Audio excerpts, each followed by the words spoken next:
संदेश सुमन।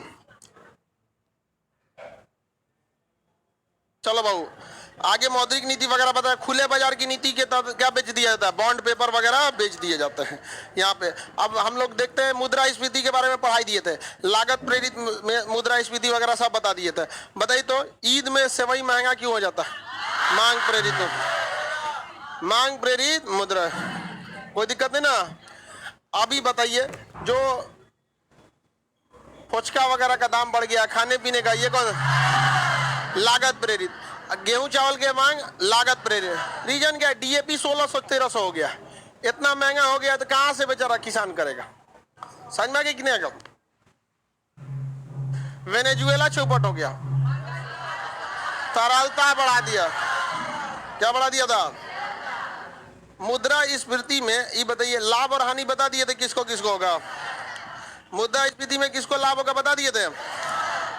ऋणी जो कर्जा लिया है उसको, किसान को, उद्योगपति, व्यापारी, परिवर्ती आय वाला व्यक्ति लाभ, परिवर्ती आय जिसको महंगाई भत्ता मिल जाता है, विक्रेता लाभ, निर्यातक जो कर्जा दिया था स्थिर आय वाले को, ग्राहक को, आयातक को। किसी को कोई दिक्कत नहीं ना। मुद्रास्फीति को रोकना जरूरी है कि नहीं है? मुद्रास्फीति को रोकना जरूरी है। मुद्रास्फीति को रोकने की क्रिया को मुद्रा अपस्फीति कहते हैं। मुद्रा अपस्फीति कहते हैं। मुद्रास्फीति को कैसे रोका जा सकता है? तरलता को कंट्रोल करके। तरलता कैसे कंट्रोल होगा? मौद्रिक नीतियों को हार्ड करके। मौद्रिक नीतियों क्या कर दीजिए? टफ कर दीजिए। क्या हो जाएगी? तरलता कंट्रोल हो जाएगी। तरलता कंट्रोल हुआ, सब चीज कंट्रोल हो जाएगा। अब मुद्रास्फीति का ठीक उल्टा कंडीशन होता है रिसेशन यानी मंदी। मंदी वह स्थिति होती है जब लोगों के पास पैसा ही नहीं बच जाता है। यह अर्थव्यवस्था के लिए और खतरनाक चीज है। मुद्रास्फीति तो चल जाता है, ये और चौपट हो जाता है। क्या कहेंगे इसे? मंदी। मंदी में जब तरलता एकदम घट जाए तो उसे क्या कहते हैं? मंदी। और जब तरलता बढ़ जाए तो उसे मुद्रास्फीति। सबको पीडीएफ मिल गया कि कोई बचा भी? हाथ उठाओ। कोई बचा है तो? एक्स्ट्रा किसी के पास है पीडीएफ? ठीक है, यहाँ पे तो अगल बगल का कोई मांगेगा तो दे देना लोग। ठीक है, किसी को कोई दिक्कत नहीं ना? एक मिनट हो।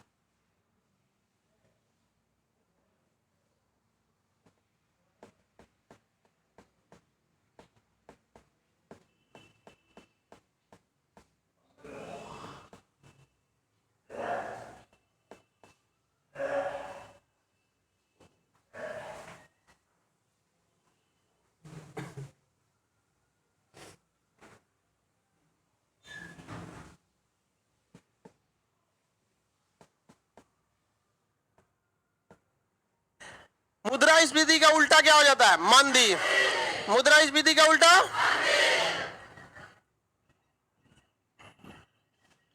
मंदी। अच्छा है कि मुद्रास्फीति? दोनों में से अगर एक हो, खराब तो दोनों है लेकिन ज्यादा खतरनाक कौन है? मंदी। मंदी बहुत जानलेवा चीज हो जाता है। मंदी क्या हो जाता है? जानलेवा। जैसे देखिए कोरोना के बाद भारत में मंदी देखा गया था। कोरोना जब लॉकडाउन हुआ था तो लोगों ने अपना बचा हुआ पैसा तो इस्तेमाल कर लिया, उनके पास पैसे खत्म हो गए। और जैसे कोरोना का एक दौर हुआ, जैसे जो पहला कोरोना आया था 2020, जो पहला कोरोना आया था 2020, इस 22 लिख दिए 20, ये मार्च से भारत में असर लॉकडाउन का होने लगा। मार्च में तो मार्च का लॉकडाउन ना आदमी मजाक समझ लिया, हो एक हफ्ता बंद हो तो जनता कर्फ्यू हो तो थाली ताली बजाओ। शुरुआत में तो हम लोग थाली बजाएं, समझ में आ गया कि ना? शुरुआत में हम लोग क्या पीटे थे? थाली पीटे थे। और दूसरा लेयर में छाती पीटने लगे, समझ में आ गया कि नहीं? डेल्टा वाले में क्या पीट दिया? छाती पीट दी। समझ में आ गया कि नहीं? आ गया? पहले दिया जलाए थे, उसके बाद चीता जलाने लगे। बहुत खतरनाक स्थिति हो गया था। शुरुआत में हम लोग ने, देखिए सरकार को भी नहीं पता था ये ससुरा इतना खतरनाक हो जाएगा, और गवर्नमेंट तो अपना गाइडलाइन दे ही रही थी। लोग लापरवाही इतना किए, हद तो हो गई। आज भी कई को कहता है कि कोरोना कुछ नहीं है, मतलब खूने खोल जाता, अजब टाइप का लगता है यार किस दुनिया का ये आदमी है। आज के वक्त में भी कहता है कोरोना कुछ। हजार लाखों में लोग मरे हैं, लाख में लोग मरे हैं। मतलब जो मरे वो शौक से मर गए। यार पता नहीं आजकल के दिमाग कहां चला गया है यहाँ पर। आज जो कह रहा है ना कोरोना कुछ नहीं है, पूछिए कितना पढ़े हो? हम पढ़े लिखे नहीं हैं, पढ़े लिखे नहीं है तो कौन जी ज्ञान दे रहा है यहाँ पर? ऐसा लोगों के लिए भी पुलिस को भी सख्त कार्रवाई करनी चाहिए। पकड़ के उन सबको कोरोना वार्ड में रख देना चाहिए 4 दिन। बस कोरोना का जहां एकदम इमरजेंसी केस वाला है ना, वेंटिलेटर पे ऐसे ऐसे सांस ले रहा, वहीं छोड़ दो उसको बिना मास्क का। अच्छा अच्छा कोरोना है ये नहीं, आप चाय पिलाइए यहाँ डॉक्टर लोगों को। देखिए यहाँ पे ऐसा ऐसा 2 गो मराएगा सब ना, ज्यादा नहीं 2 गो हड़कम मच जाएगा एकदम ना। कोरोना है, मजाक नहीं उड़ाना चाहिए। अगर आप कहते हैं कि कोरोना कुछ नहीं है तो आप उन डॉक्टरों का मजाक उड़ाते हैं जो अपना जिंदगी दांव पे लगा के इस देश को बचाए थे लोग। यहाँ पर डॉक्टरों ने इस दिन के लिए इस पेशा को नहीं लिया था। आप सोच नहीं सकते थे, डॉक्टरों ने जितने अपने रिश्तेदारों को नहीं देखा था कोरोना में, उतना लाश गिन लिया उन लोगों ने। कितना हाल, डॉक्टर सब अपना साइकेट्रिस्ट से इलाज करा रहा है, सब मानसिक रूप से बीमार पड़ गया, सब टेंशन में। कितना लाश देख सकते हैं जी, डेली 20 गो लाश देखिएगा, आपका दिमाग कहां जाएगा। अजब टाइप का हो गया। डॉक्टर सब बेचारा मेंटल अब इलाज करा रहा है, सब डिप्रेशन में चला गया है सब। किसी एक नॉर्मल इंसान, आपके घर में बूढ़े दादा बाबा की मृत्यु हो जाती होगी तो 1 हफ्ता आपका दिमाग काम नहीं करता होगा। सोचिए उस डॉक्टर के हाथ में कोई 18 साल का 20 साल का जवान लड़का मरता होगा, क्या हाल होता होगा। जो का मजाक बनाता, मन गए जन का मार मूसर से मारे। अरे बांस तो खोखला होता है जी, मूसर मूसर से परछावन वगैरह होता है, लोढ़ा से होता है। बेरोजगार सबका परछावन कौन चीज से होता है, मूसर से। पेनवा कहाँ गया जी, जो पेनवा कहाँ भाग गया। अच्छा कोई बात नहीं, हाथे से लिख देता है। 2020 में जब कोरोना था तो अप्रैल महीने से लॉकडाउन बहुत भयानक लग गया, और यह सबसे खतरनाक था अप्रैल, मई, जून, जुलाई। ये 4 महीना बहुत ही स्ट्रिक्ट था। ये फर्स्ट वाला जो कोरोना था, इस दौरान जो हैंड टू माउथ वाले लोग थे, डेली कमाने और खाने वाले, ये तो पूरी तरह बर्बाद हो। क्योंकि डेली जो मजदूर होते हैं इनके पास महज 10 दिन के बैकअप का पैसा होता है, क्योंकि महीने के 30 दिन तो इनको काम ही नहीं मिलता है, 1 आध दिन बैठ जाते हैं ये लोग, तो इनके पास डेली कमाने खाने वाले के पास ज्यादा पैसे नहीं थे। और इतना बर्बाद किया मिडिल क्लास फैमिली को जिसका कोई हद नहीं। हमको कई होम ट्यूशन पढ़ाने वाले टीचर हमको कॉल करके बेचारे रो देते थे। वो कहते क्या थे कि हमारा समाज भी बड़ा उटपटांग है, कि अगर आप जीविका चलाने के लिए अगर हफ्ते कटते हैं, भीख मांगेंगे तो ही नौटंकी करेगा, और छोट मोट काम करेंगे तो हंसने लगेगा। अरे यार भीख मांगे अगर नहीं काम करे तो। बेचारा होम ट्यूशन पढ़ाते थे, प्राइवेट स्कूल में पढ़ाते थे, होम ट्यूशन बंद हो गया, प्राइवेट स्कूल बंद हो गया। वो कहे कि करे क्या करे सर, दूसरे शहर में जाके बेचारा मास्क लगा के कोई छोटा मोटा काम करने लगे, सब्जी उब्जी लगाने लगे लोग, मास्क उस्क लगा के। ऐसे लोगों को तो बर्बाद कर दिया कोरोना यहाँ पर। तो इस दौरान इतना लॉस हुआ था कि लोगों का पैसा ही खत्म हो गया है। तो जिस कारण हम लोगों ने कौन सा फेस किया था, मंदी। अभी बताइए मंदी में तरलता रहती है कि पूरे गायब हो जाती है, पूरे गायब हो जाए। इसमें सबसे भयानक लॉस लगा रियल एस्टेट की कंपनियों को, जो बड़ी बड़ी बिल्डिंगें वगैरह बनाती थी, पूरा का पूरा रियल एस्टेट चौपट हो गया। बड़ी बड़ी कंपनियां नीलाम हो गई, सब रियल एस्टेट की कंपनी।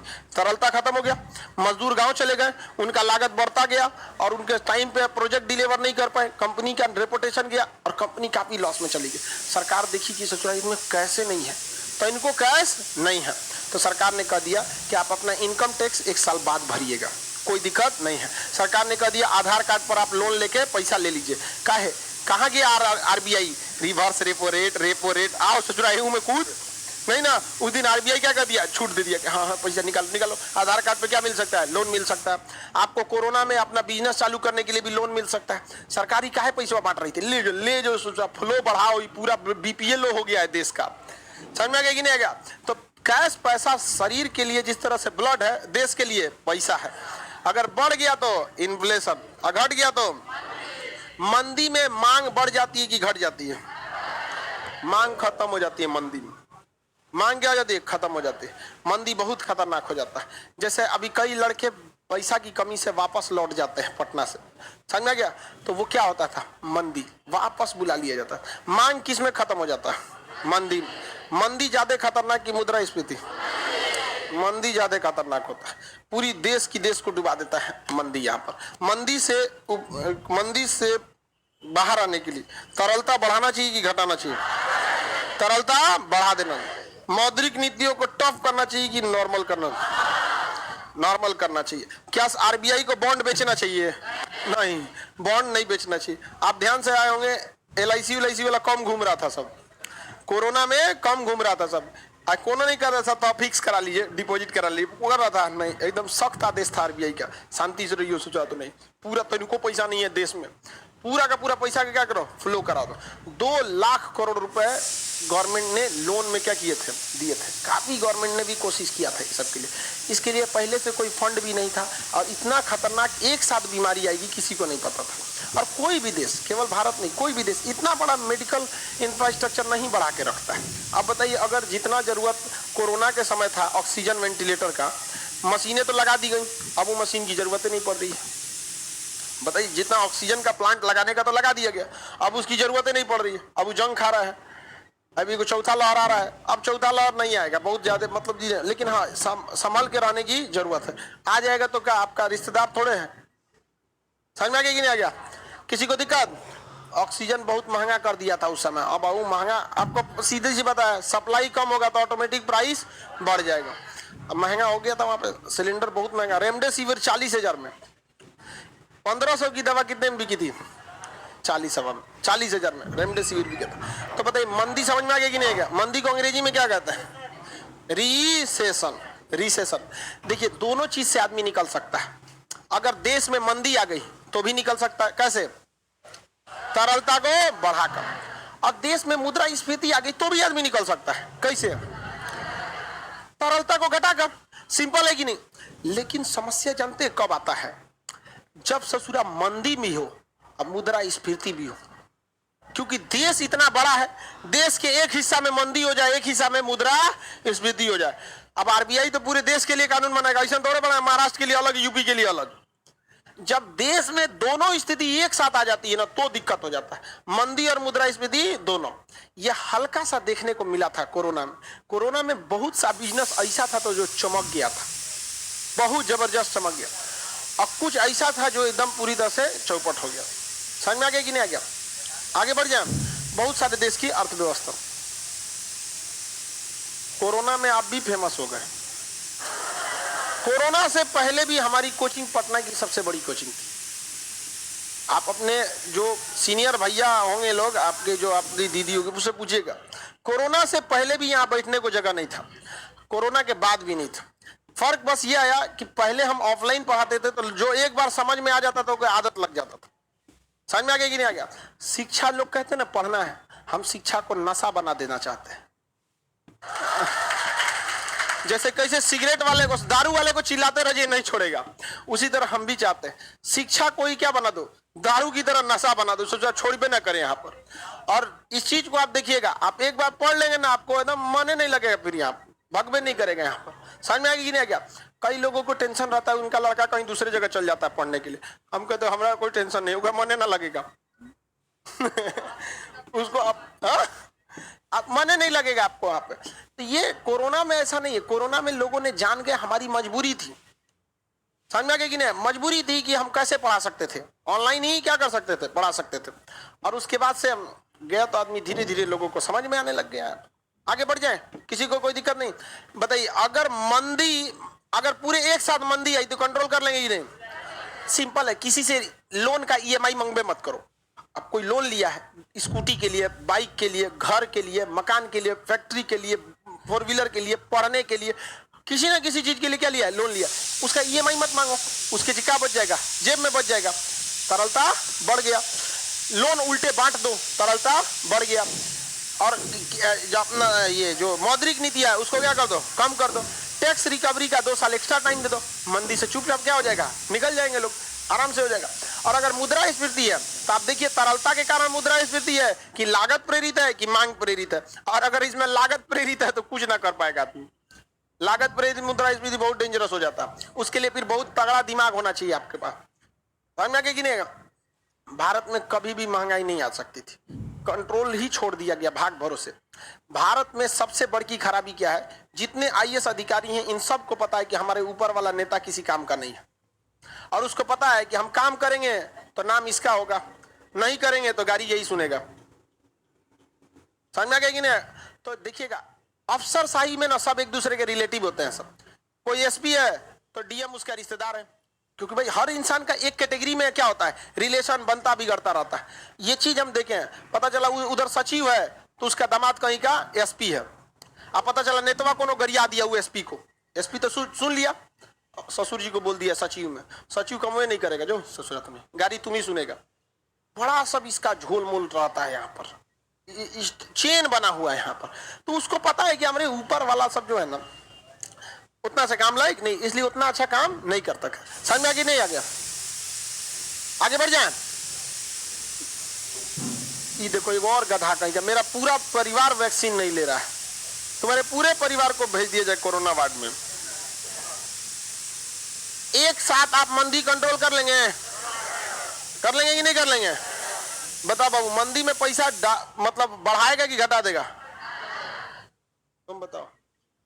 हाँ, मंदी में तरलता को मार्केट में और बढ़ाओगे कि घटाओगे? बढ़ा देंगे। लोन रिकवरी वापस मांगोगे, छोड़ दोगे? अभी टैक्स वापस मांगोगे, टाइम दे दोगे एक्स्ट्रा? हाँ, टाइम दे। बॉन्ड पेपर बेचोगे कि छोड़ दोगे? अभी बॉन्ड मत, हाँ छोड़ देंगे, बॉन्ड पेपर छोड़ देंगे, किसी को कोई दिक्कत नहीं। लेकिन एक साथ मंदी या मुद्रास्फीति दोनों आ गया तो बहुत दिक्कत होता है। एक साथ अगर मंदी या मुद्रास्फीति दोनों आ गया तो बहुत दिक्कत होता है। देश के एक हिस्सा में अक्सर इस चीज को देखिएगा, पटना में जो महीने का लास्ट दिन होता है ना, उस दिन स्टूडेंट टेंशन में हो जाता है, मकान मालिक खुश रहता है कि अब अगले महीने आएगा। समझ में आ गया कि एक छोटे से समय के लिए पटना में ये दोनों देखने को मिल जाता है, एक जगह मंदी एक जगह मुद्रास्फीति। जैसे जैसे आपका पैसा खाली होता है तो आप लोग किसके शिकार हो जाते हैं? मंदी। अब मकान मालिक किसका शिकार हो जाता है? मुद्रास्फीति। तो जब आप जाते होंगे शॉपिंग करने तो मकान मालिक मंदी का शिकार रहता होगा। समझ में आ गया कि नहीं आ गया? इसको क्या हो गया? जाओ जाओ जाओ, चले जाओगे? हाँ, जाइए आगे बढ़ जाए। बोलिए, एक साथ जब मंदी या मुद्रास्फीति दोनों हो जाए तो उसे हम लोग कहते हैं स्टैगफ्लेशन। सीजीएल का क्वेश्चन है, स्टैगफ्लेशन में क्या होता है? मंदी और मुद्रास्फीति दोनों हो जाती है, मंदी और मुद्रास्फीति दोनों एक साथ हो जाती है। अब भयानक समस्या, अगर आप रहेंगे वित्त मंत्री और आपके सामने ऐसा विकट परिस्थिति आ जाए कि देश में मंदी भी है, हम मुद्रास्फीति भी है, तो पहले किसको कंट्रोल करेंगे? पहले मंदी को, पहले मंदी। समझ में आ गया कि नहीं? जो खतरनाक है पहले उसको निपटाइए ना, पहले किसे कंट्रोल करेंगे? मंदी। और जब मंदी कंट्रोल हो जाएगा तो धीरे धीरे किसे करेंगे? मुद्रास्फीति को। स्टैगफ्लेशन समझ में आ गया? मुद्रास्फीति या मंदी दोनों एक साथ आ गया तो स्टैगफ्लेशन।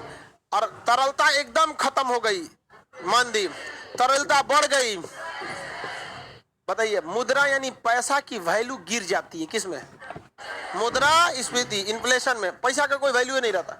अब पैसा की वैल्यू एकदम बढ़ जाती है, हाँ, मंदी, पैसा की वैल्यू बढ़ जाती है। मंदी, जब पैसा नहीं रहता है बहुत क्या हो जाता है? वैल्यू बढ़ जाती है। समझ में आ गया कि नहीं? क्या एक दिल्ली में कोई लड़का था जिसका बुलडोजर से घर गिरा गया, सिक्का बटोर रहा था, छोटा सा लड़का क्या होता है, सिक्का बटोर रहा था दिल्ली में। वो क्या, किसका शिकार हो गया? मंदी का। समझ आ गया कि ना? पता नहीं क्या रमेश गुप्ता करके ऐसा कोई था, जूस का शायद दुकान था उसका, तो घरे गिरा दिया। अब क्या हो गया, बेचारा पैसा बट रहा था, छोटा सा लड़का, उसके लिए 2-4 रुपया बहुत बड़े मायने रखता है।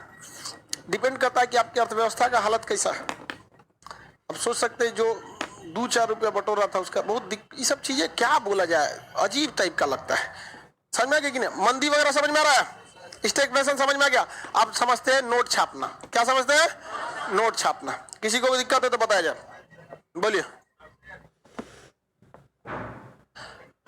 मंदी अलग अलग देशों में डिपेंड करता है। अमेरिका में एक बार भयानक मंदी आया था, भयानक मंदी अमेरिका में 2009 से लेकर 2011 तक 2 साल तक भयानक मंदी रहा। पूरी दुनिया की अर्थव्यवस्था गिरने लगी थी, पूरी दुनिया की। समझ में गया? एक वो मंदी था। एक और मंदी आया था जब 9/11 का हमला हुआ था 26/11 का। पूरे टूरिस्ट क्या हो गए थे? भाग गए थे। शॉपिंग मॉल सब, हाई राइज बिल्डिंग पे कोई चढ़ना ही नहीं चाहता था, कब जहाज कौन ले आके लड़ा देगा यहाँ। वो भी एक तरह का क्या था? मंदी था। 1934 में पूरी दुनिया में भयानक मंदी आई थी, जो आगे जाकर द्वितीय विश्व युद्ध का जन्म ले लिया। तो मंदी अलग अलग देशों पर प्रभाव पड़ता है, और ये वहीं के लोग बता सकते हैं कि खतरनाक प्रभाव पड़ा है कि नहीं, क्योंकि वहां के लोगों का जीवन शैली भी डिपेंड करता है। अब हम लोग के यहाँ की जीवन शैली एकदम नॉर्मल है, बहुत बड़ा जीवन शैली नहीं है। कोरोना से मंदी आया था कि नहीं आया था? आया। लॉकडाउन में बहुत से लोग क्या हो गए थे, बर्बाद हो गए थे। आगे बढ़ जाए, नोट छापने का सिद्धांत समझे। देखिए, नोट छापना अकलमंदी नहीं है, लेकिन देश को चलाने के लिए नोट की बहुत ज्यादा जरूरत होती है। तरलता बहुत ज्यादा नहीं रहना चाहिए। आरबीआई की जिम्मेदारी है नोट छापने की। किसकी जिम्मेदारी है? आरबीआई। आरबीआई नोट छापने के लिए पहले जो नियम अपनाता था, आरक्षित कोष प्रणाली। कौन सा? आरक्षित कोष प्रणाली, रिजर्व फंड पॉलिसी, कोष प्रणाली, आरक्षित कोष प्रणाली,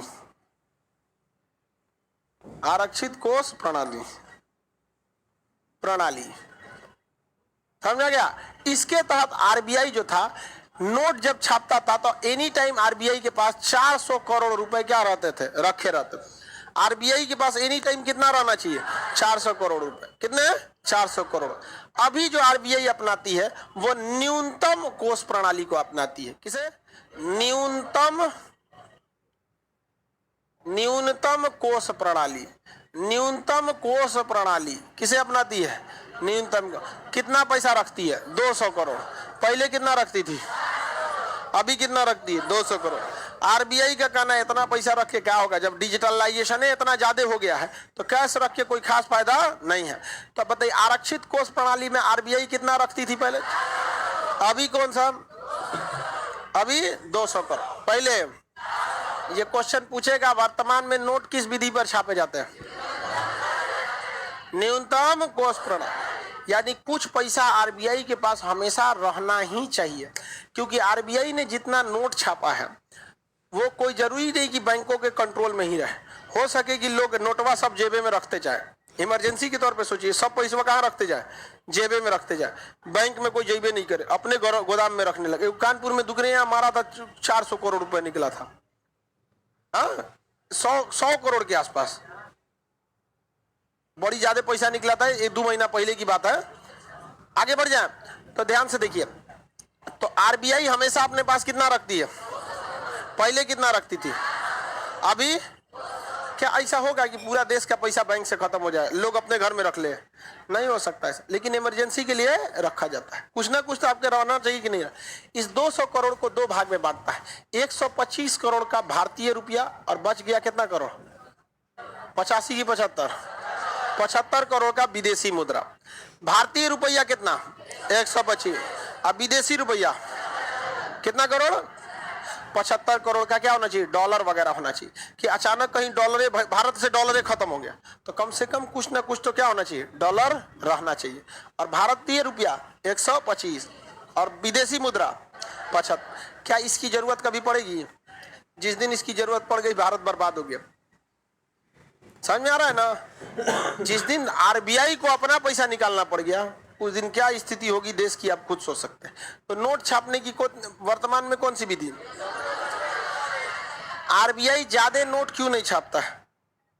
तरलता बढ़ गई तरलता। तो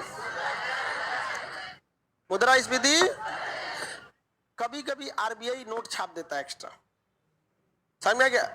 कोरोना के टाइम पे आरबीआई छापता, लेकिन उसको पता था कि कोरोना से जस्ट पहले भारत में मुद्रास्फीति थी, इन्फ्लेशन थी। कोरोना आया तो अचानक मंदी लाया। आरबीआई नोट इस डर से नहीं छापा कि वैक्सीन जब लग जाएगा ना, आदमी ठीक हो जाएगा, लेकिन देश की अर्थव्यवस्था चौपट हो जाएगी, इसलिए उसने नोट नहीं छापा। कभी कभी जब बहुत लंबे समय तक मंदी दिखता है ना, बहुत लंबे समय तक मंदी, तो आरबीआई क्या करती है? नोट छाप देती है। नोट क्या करती है? छाप देती है। और उस नोट से सरकार लोगों को लोन दे देती है। क्या कर देती है? लोन दे देती है। याद रखिएगा, ये लोन कितना खतरनाक होगा आगे जाके। सोचिए, ये लोन जो दे रही है ये मार्केट की तरलता बढ़ा रही है, और यही तरलता आगे जाके क्या कर देगा? इन्फ्लेशन। नोटवा देने का तो दे दिए, लेकिन रिकवर जब करने जाएगा तो मार्केटे में रह जाएगा वो चीज। समझ में आ गया कि नहीं आ गया? पैसा तो रह जाएगा ना, छपने के बाद तो पैसा रह जाएगा। तो पैसा देश के लिए खतरनाक है कि नहीं? अब किसी आदमी को जरूरत है तब पानी चढ़ाइए, स्वस्थ आदमी पकड़ के 2 बोतल पानी चढ़ा दीजिए, दिक्कत नहीं हो जाएगा, ओकरा मरिए जाएगा तो जब पकड़ के क्यों पानी चढ़ा देते तोरा।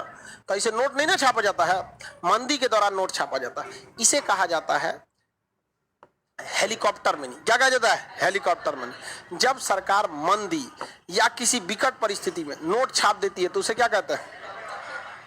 कौन सी मनी? हेलीकॉप्टर। हेलीकॉप्टर मनी क्या? अच्छा, हेलीकॉप्टर से पैसा गिराता है। हाँ? कोरोना के दौरान आंध्र प्रदेश के मुख्यमंत्री ने कहा था कि भारत सरकार को हेलीकॉप्टर मनी का क्या करना चाहिए, छाप देना चाहिए। बाद में वित्त मंत्री ने बुलाया आरबीआई के गवर्नर को, कहा कि देखो हमारा तो ये सब बुझाता ना है, आप ही कुछ बताइए। तो उन्होंने कहा कि देखिए हेलीकॉप्टर मनी में कोई दिक्कत नहीं, छापने का छाप देंगे, आप कोरोना के टाइम का मंदी निकाल लीजिएगा, उसके बाद आपसे नहीं संभलेगा। समझ में आ गया कि नहीं? अभी संभल रहा है, महंगाई अभी संभल रहा है, नहीं संभल रहा है यहाँ पर। तो सोचिए अगर हेलीकॉप्टर मनी छापा गया रहता कोरोना के बीच में तो महंगाई कहाँ गया रहता? सिलेंडर 1500 हो गया रहता, अभी तो 1100-1200 चल रहा है, अभी कितना हो गया था? 1500। तो सोच समझ कर नोट छापना चाहिए। कोई भी इंजेक्शन लीजिए ना तो सोच समझ के लीजिए, क्योंकि बहुत खतरनाक चीज होता है इंजेक्शन। तो नोट क्या है? इंजेक्शन है, सोच समझ के आपको करना है, तो खतरनाक हो जाएगा। किसी को कोई दिक्कत नहीं। नोट छापने के लिए कारखाने की जरूरत, छपाई प्रेस की जरूरत। किसकी जरूरत? प्रेस की। देखिए 1 रुपया का नोट छापने की जिम्मेदारी 2 लोगों के पास है, एक सेंट्रल गवर्नमेंट के पास है और एक आरबीआई के पास है। सेंट्रल गवर्नमेंट, इसके पास 2 तरह की जिम्मेदारी है। 1 रुपया का नोट कौन छापता है? हाँ, वित्त मंत्रालय। सेंट्रल गवर्नमेंट मतलब वित्त मंत्रालय। कौन मंत्रालय? वित्त मंत्रालय। 1 रुपया का नोट वित्त मंत्रालय, 1 रुपया का नोट। और सभी प्रकार का सिक्का, सभी प्रकार का सिक्का वित्त मंत्रालय। सिक्का और 1 रुपया का नोट वित्त मंत्रालय, सिक्का और 1 रुपया का नोट वित्त मंत्रालय। समझ में आ गया कि नहीं आ गया? वित्त मंत्रालय के पास में 2 तरह की जिम्मेदारियां हैं। कौन कौन सी जिम्मेदारी? 1 रुपए का सिक्का बताइए, वित्त मंत्रालय। वित्त मंत्रालय जो है बताइए कितना नोट? 1 रुपया का नोट और प्लस में सिक्का। सिक्का बनाने वाले मशीन को हम लोग कहते हैं मिंट या टकसाल। मिंट या टकसाल, जहां सिक्का बनता है उसे क्या कहते हैं? मिंट या टकसाल। तो सिक्का जहां ढाला जाता है उसे क्या कहते हैं? मिंट या टकसाल कहते हैं। भारत में 5 गो मिंट है। भारत में कितने मिंट है? नक्शा से इजीली याद हो जाएगा। मुंबई, हैदराबाद, चेन्नई, कलकत्ता, नोएडा। कितने टकसाल है? कितने टकसाल है? 5। मुंबई, देखिए ध्यान से, ऐसे नक्शा पे देखिए, मुंबई, हैदराबाद, चेन्नई, कलकत्ता, नोएडा। मुंबई, हैदराबाद, चेन्नई, कोलकाता, नोएडा। टोटल कितने टकसाल? टोटल कितने टकसाल? मुंबई का टकसाल सबसे पुराना, सबसे बड़का जो टकसाल है, सबसे आधुनिक टकसाल नोएडा। भारत रत्न का जो मेडल बनता है या पद्मश्री वगैरह जो पुरस्कार दिए जाता है, ये भी कहीं ना कहीं टकसाल में ही छपाता होगा। कलकत्ता के टकसाल में। किस टकसाल में? कलकत्ता के टकसाल में। पीपल का पत्ता देखें वैसे ही रहता है भारत रत्न, उसी शेप में बनाया जाता है, पीपल के पत्ता के शेप में। समझ में आ गया कि नहीं? भारत रत्न किस पत्ते के शेप में? पीपल। टोटल कितने मिनट? टोटल कितने 1 रुपए का नोट कौन मंत्रालय? तो 1 रुपए के नोट पर किसका साइन? वित्त सचिव। किसका? वित्त सचिव, वित्त मंत्रालय के सचिव, वित्त सचिव। कोई दिक्कत नहीं ना? आगे बढ़ जाए। सबसे आधुनिक टकसाल ना नोएडा। टोटल कितने टकसाल? मुंबई, हैदराबाद, चेन्नई, कोलकाता और नोएडा में। समझ में आ गया कि नहीं आ गया? तुझे कोई दिक्कत? कौन सी हो गया इसको? जाइए चल जाइए कि नहीं? अब सब लड़की सब भी समझदार हो गई है, सब बेहोश होने से पहले ही चली जाती है। सब 5 मिनट और ब्रेक मारती तो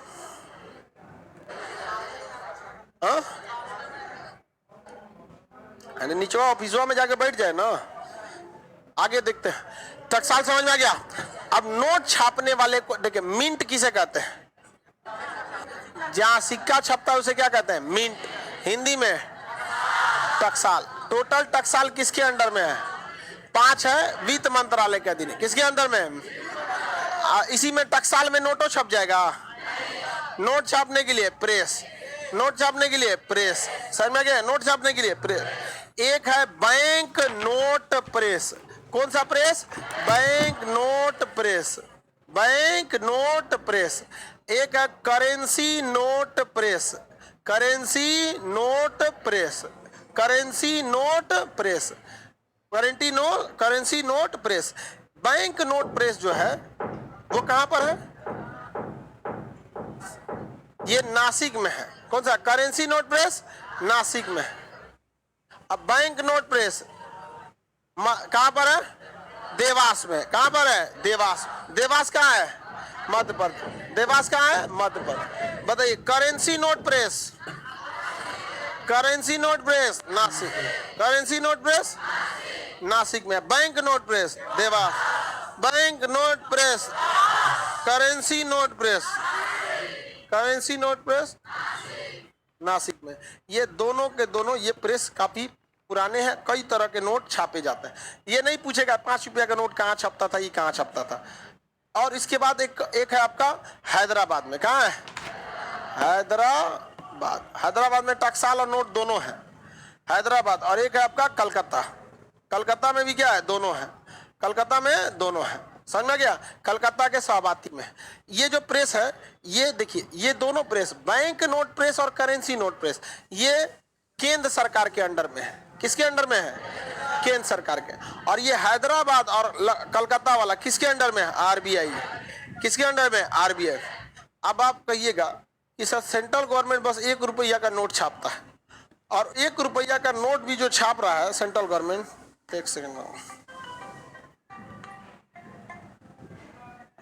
1 रुपया का नोट जो छाप रहा है सेंट्रल गवर्नमेंट, अब आप बताइए वो 1 रुपया का नोट का आज कोई काम है? तो दुद्दू को प्रेस रखा है। तो नोट छापने पर केवल 1 रुपया का नोटवा पर साइन किसका रहता है? वित्त मंत्रालय। लेकिन आदेश कौन देता है? वित्त मंत्रालय। कौन देता है? वित्त मंत्रालय। और वित्त मंत्रालय क्या करता है? बता देता है आरबीआई को, कि डिस्कस कर लेता है कि नोट छापा जाए कि नहीं छापा जाए, और उस हिसाब से अपने से केंद्र सरकार क्या कर सकती है? नोट छाप सकती है। समझ में आ गया कि नहीं? केंद्र सरकार के पास नोट छापने की कितने प्रेस है? इसमें 500, 1000, 2000 सब चीज का क्या होता है? नोट छपता है। इसमें भी सब चीज का नोट छपता है।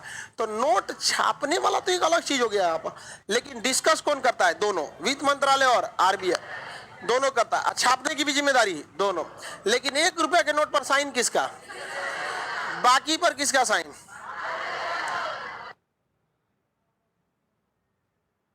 बाकी पर किसका साइन? आरबीआई। एक प्रधानमंत्री मनमोहन सिंह जो थे, वो अपने समय में आरबीआई के गवर्नर थे, अतः उनका आज नोट पर क्या होता है? साइन होता है। 90 के दशक में वो क्या थे? गवर्नर थे। बाद में आगे जाके क्या बन गया? प्रधानमंत्री। किसी को कोई दिक्कत है? भारत में कितने नोट छापने के प्रेस? कितने? 4। 4 में केंद्र सरकार के अधीन और आरबीआई के अधीन, केंद्र के अधीन, आरबीआई के अधीन। हैदराबाद वाला किसके अधीन? कलकत्ता के शाहबादी वाला। और करेंसी नोट प्रेस,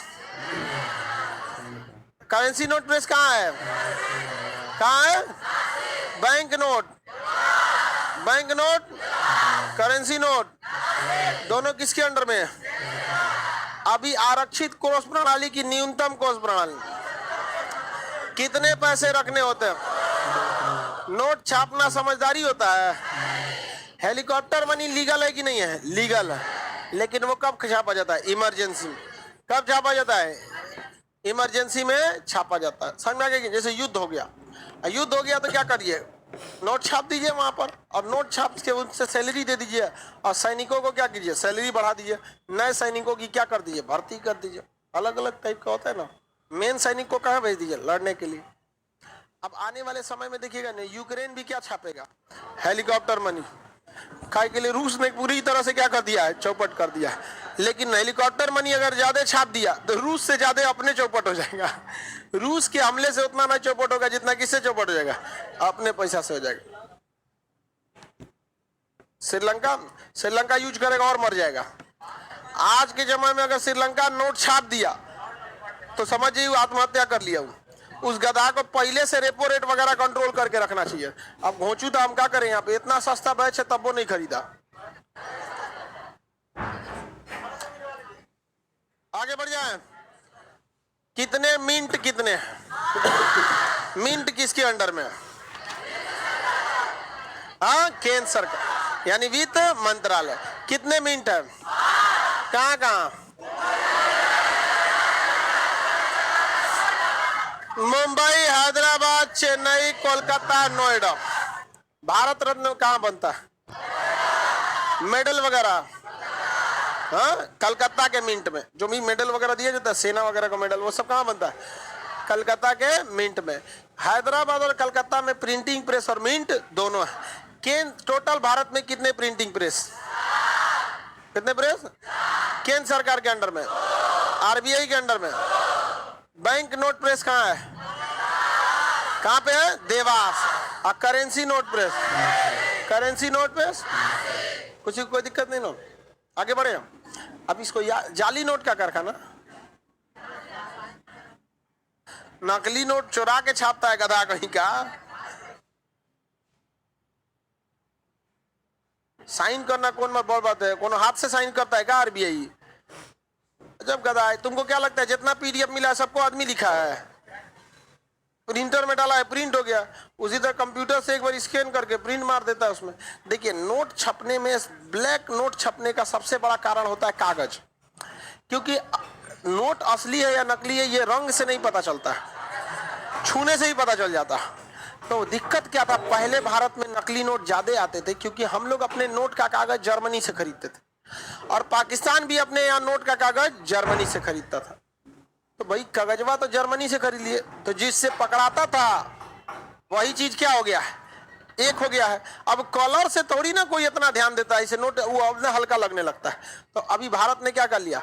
अपना अलग कर लिया, अपना यहाँ का नोट अलग कर दिया, साइजो टेढ़ा कर दिया, सबका सब क्या कर दिया? छोटा कर दिया। भारत में नोट में अभी एक ही समस्या है, 2000 का नोट नहीं होना चाहिए। 2000 का नोट हर हाल में बंद हो जाना चाहिए। हो जाएगा। असल में नोटबंदी के नाम पर मोदी जी को लोगों ने इतना सुना दिया है कि अब बेचारे डर डर के कर रहे हैं, धीरे धीरे धीरे धीरे, न तो फिर कहेंगे देखो देखो 1 किलो ललका नोटवा। उस समय मोदी जी की भी मजबूरी समझिए, अचानक से लोगों की जरूरत पूरी करनी थी, और अगर 1000 या 500 का नोट छापते तो, अगर 500 का नोट छापते 4 को छापना पड़ता, और 2000 का छापते तो एक को छाप दिए। तो जल्दी से जल्दी लोगों की क्या करना था? जरूरतों को पूरा करना था। लॉस तो बहुत लगा था, लॉस देश को नोटबंदी से बहुत लगा था, और मोदी जी के नोटबंदी को डुबा दिया वित्त मंत्रालय ने। कोई आइडिया ही नहीं था वित्त मंत्रालय। उनको लग गया कि एक काम करते हैं, नोट बदलेंगे, जो आदमी नोट ले जाएगा उनके यहाँ स्याही मार देंगे बदल के, जिसका अकाउंट नंबर होगा स्याही मार देंगे, हो जाएगा। लोगों ने कहा, मंत्रालय ने पूछा स्याही कहाँ से लेंगे? चुनाव आयोग से ले लेंगे। गए लोग चुनाव, नोटबंदी करके चुनाव आयोग से स्याही मांगने भगा दिया, भाग यहाँ से। आरबीआई कहीं का काहे भगा रहे हैं? तो पगला है क्या? यूपी में चुनाव है 1 महीना बाद, सब सियाहिया तोड़े देते हम, भाग यहाँ से। कहा जा गड़बड़ हो गई लो, खेला हो गई लो। इसलिए हमेशा याद रखिएगा, ओवर कॉन्फिडेंस में मत रहिएगा। अगर अपना अगले सामने वाले को कंप्लीट प्लान बताइएगा। अगर कोई बड़ा प्लान कर रहे हैं तो कंप्लीट प्लान बनाइए, इन्हें क्या अधूरे बताएं। समझ में आ गया कि नहीं आ गया?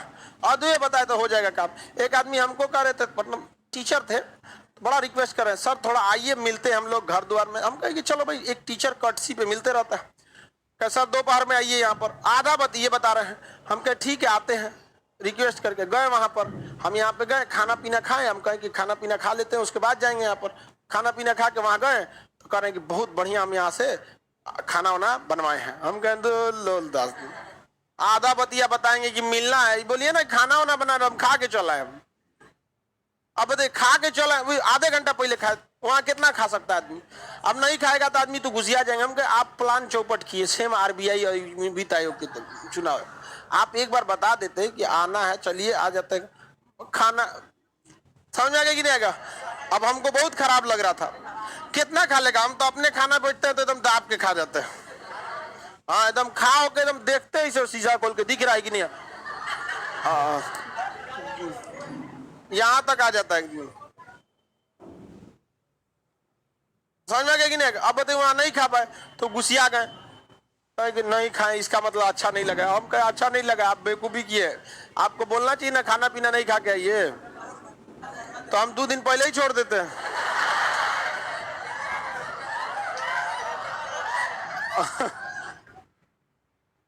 कह रहे सर आप नहीं खाए तो आपको घाटा लग गया। नहीं, ऐसा नहीं, हमको खाना खाने का शौक नहीं है, वैरायटी क्या खा ले को कुछ शौक नहीं है। हमको बस अपना टारगेट दिखता है कि जिस तरह से पढ़ाने के लिए ब्रेन की जरूरत है, उस तरह शरीर को स्वस्थ रखने के लिए खाने की जरूरत। खाएंगे ससुरा को तो खाएंगे। रात का खाना हम कितने बजे खाए थे? लगभग 2:30 बजे उठ के खाए थे। हाँ, नींद आ गया था, कहे अरे छोड़ कैसे देंगे तुम, आ यहाँ पे। रोटी साइड से टाइट हो गया था, साइड से नोच के उसको हटा दिए हैं, जो कैसे छोड़ेंगे तोरा। हाँ, सूख जाता है वो। चलिए ध्यान दिया। प्रेस समझ में आ गया कि नहीं आ गया? कितने प्रेस? कौन कौन? Bank note press, currency note press और हैदराबाद और प्रेस। याद रहेगा? किसी को कोई दिक्कत नहीं ना? आगे बढ़े, आगे बढ़ जाते हैं। प्रेस पहले नोट छापने की कौन सी विधि थी? आरक्षित कोष प्रणाली। अभी कौन है? अलग अलग कंपनी है भाई, इसमें दोनों में कोई अंतर नहीं है। यहाँ पर जैसे बैंक नोट प्रेस में ना ये भी छप जाता है, क्या नाम है, चेक बुक। देखते हैं चेक बुक वगैरह, बॉन्ड पेपर, चेक बुक, ये सब भी क्या हो जाता है, छप जाता है। तो वो उसके लिए भी कई सारे काम में आ जाते हैं, तो अलग अलग चीजों में छापे जाते हैं। न्यूनतम कोष प्रणाली में कितने पैसे को रखा जाता है? न्यूनतम कोष प्रणाली में कितना रखेंगे? कितना? 200 करोड़। मटेरियल मिल गया आप सब लोग को?